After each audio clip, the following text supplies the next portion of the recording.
I don't have a shotgun or a mullet. Both are frowned on in England, where I live and work. I try and blend in. If you saw me as I went about my business, you might think I was a solicitor or worked in finance. I favor a dark suit, a pastel-colored shirt, and a tie with a Windsor knot. I prefer brown shoes to black. A few days ago, I was driving at 5 miles below the speed limit in my hybrid car. I had a picture of the individual I was looking for on the passenger seat. They'd broken the terms of the license, which allowed them to remain at liberty. I was going to call time on their freedom, and for this I would be paid a fee. The profession I practice has different names across the world. My favorite was bounty hunter, though that intimated dusty high streets, saloon bars, and desperados, rather than one-way roads, tea shops, and the rather unusual types I went after. I checked the picture one more time. It was a pen and ink sketch rather than a photograph, but was expertly done. Satisfied I had the likeness absolutely clear in my mind, I indicated right and pulled into the graveyard. Streaks of red had appeared in the winter sky. It was close to dusk. That wasn't good. I'd had a very pleasant afternoon at the club. I'd perused the newspaper, played cards, and enjoyed a fine cigar. Perhaps I should not, though, have ordered that last pot of tea. Even running later than ideal, I would not rush. I could see the mausoleum my research had told me the fugitive was holing up in just ahead.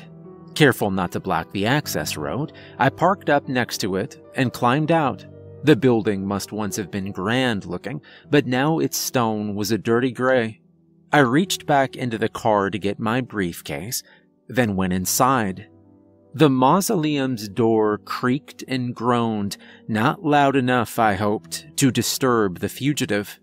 A few last traces of daylight reached inside through fat cracks in the wall and ceiling. I needed to act before they slipped away. A sarcophagus sat in the middle of the floor. It, too, had seen better days. I took a deep breath, opened up my briefcase, and selected a number 5 steak. It was sturdy, sharp, excellent for close contact work. I lifted the lid of the sarcophagus. The coffin lid below was not closed. The fugitive looked middle-aged. He had thinning brown hair, fat cheeks. His eyes were closed. Perfect. I drove the stake into his heart and stood back as the body collapsed in on itself. I returned to the contents of my briefcase, taking out the portable vacuum cleaner. This had actually come with the car, but I had soon found a better use for it. I turned it on and sucked up the pile of dust that was now all that remained of the fugitive. That done, I put the steak and the vacuum in my briefcase and headed back to the car. It was time to go and collect my fee. 30 minutes later, a permit displayed in my front windshield, I parked outside an imposing mansion house in the city. The ministry was one of the oldest branches of the government in the country, and by far the most secret. I doubted if even the Prime Minister of the day knew of its existence. I identified myself to an official at the entrance, and set off walking down a long corridor until I reached a door. I took a deep breath, knocked, and entered. The nameplate on the door said Florence T. Butterworth. There is no reason why a beautiful woman should care about her appearance. At the end of the day, it is only society that says she should, the same society that defines what beauty is. I always got the feeling that Florence T. Butterworth did not give a damn what society thought about her. Her nicotine-stained fingers rested on a wide oak desk. Her greasy hair hung limply around her face. Dandruff covered the shoulders of her wrinkled navy blouse. The smell of alcohol drifted from her, wrapped in the scent of cigarettes and stale sweat. My heart beat faster in my chest. I'd always been drawn to the unique, and I had a thing for Florence T. Butterworth. My hands shaking slightly because I was in her presence, I took out the pouch I'd emptied the dust into. and placed it on her desk. "Ah, yes, the Right Honorable Wilford," she said, picking up the pouch and carrying it over to a safe nestled discreetly in the paneled wooden wall.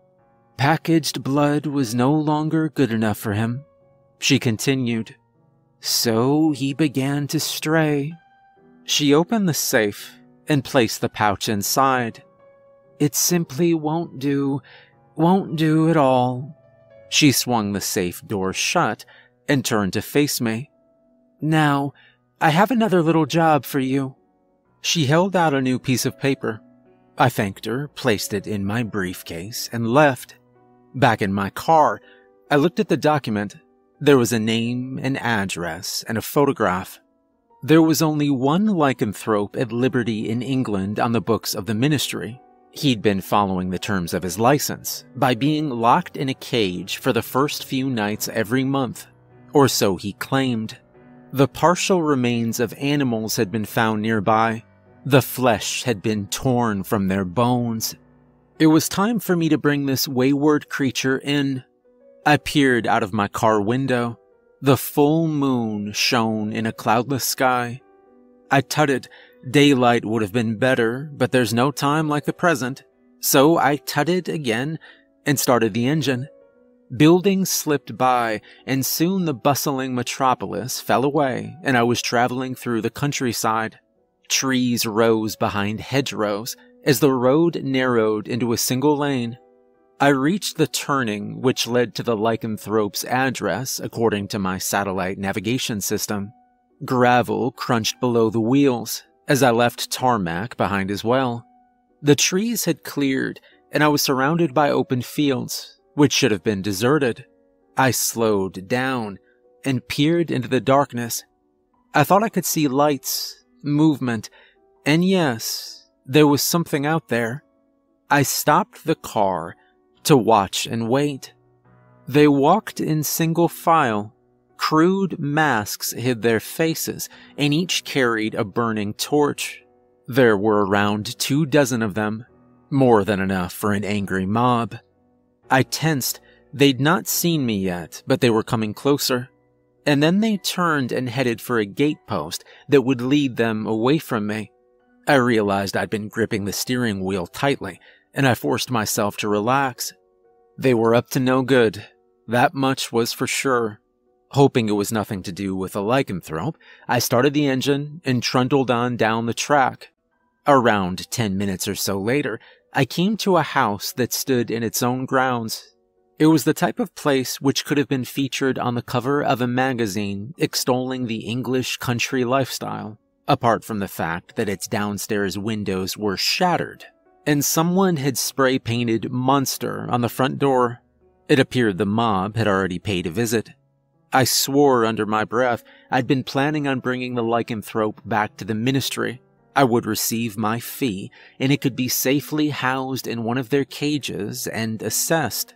Not only was there now the potential problem that the lycanthrope would have fled the mob and be on the loose, there was also the danger that its true nature was now publicly known. The veil of secrecy that the ministry worked so hard to maintain allowed the good citizens of this country to sleep safely in their beds. I needed to contact the ministry as soon as possible, but when I took out my mobile, I had no reception. I decided to go into the house and see how bad the situation was. Then I would floor the accelerator all the way back. I knocked on the front door, tried the bell, but there was no answer, so I tried pushing it.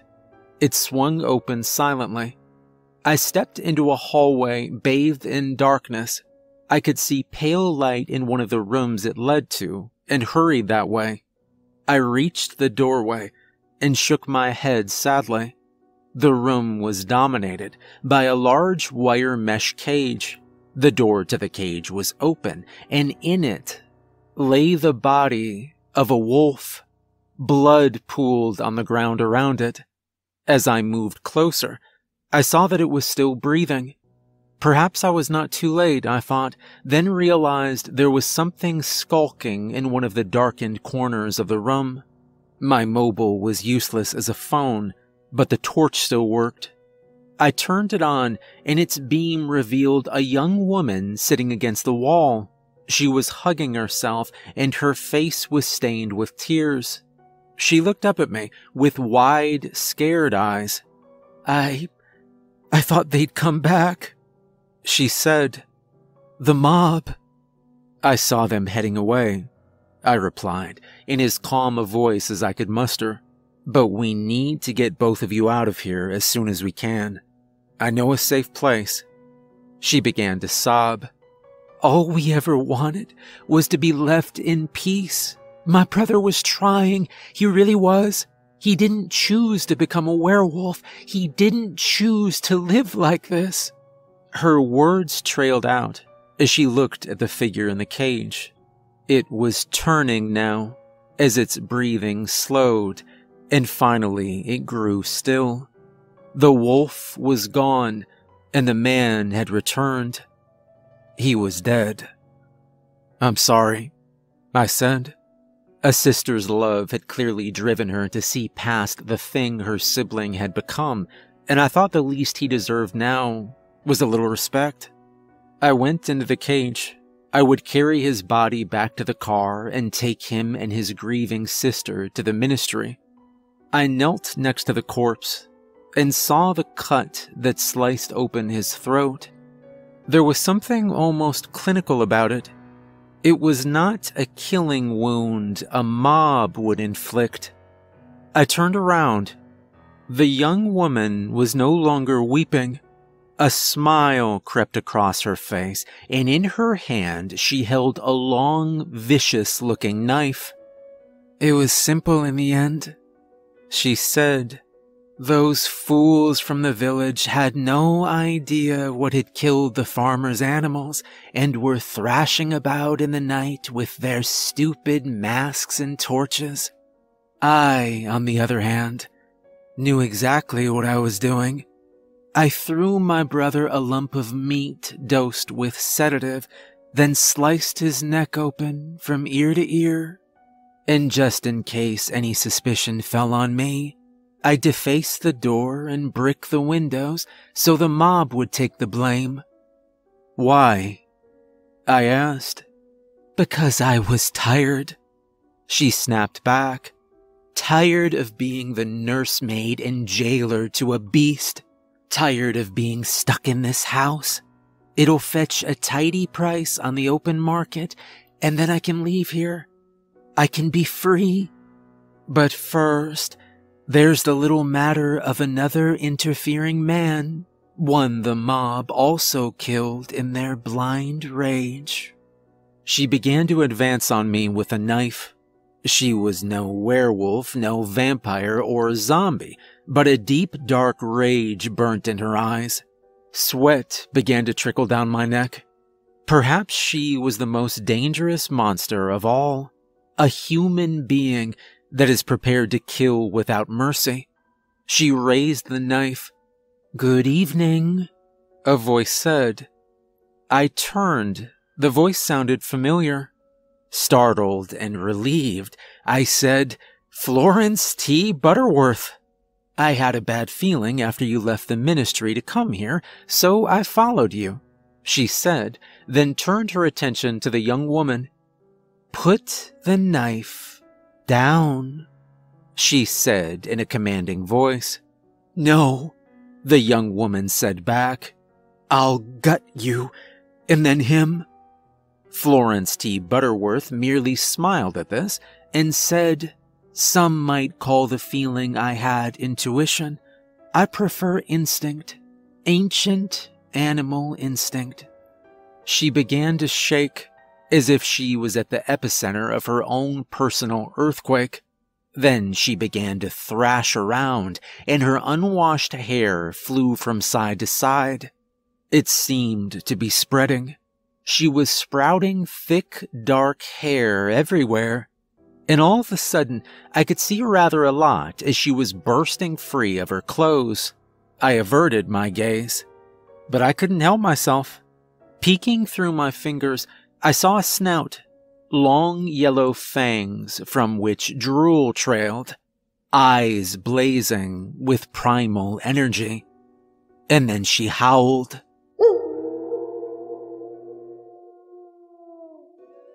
I went weak at the knees. The young woman dropped the knife and fled. I looked up at Florence T. Butterworth. I had no idea you were a shapeshifter, I said. She just stared at me and snarled, then crashed through a window. She was gone, back to her desk at the ministry, where new mysteries awaited us both. I straightened my tie and walked out into the night.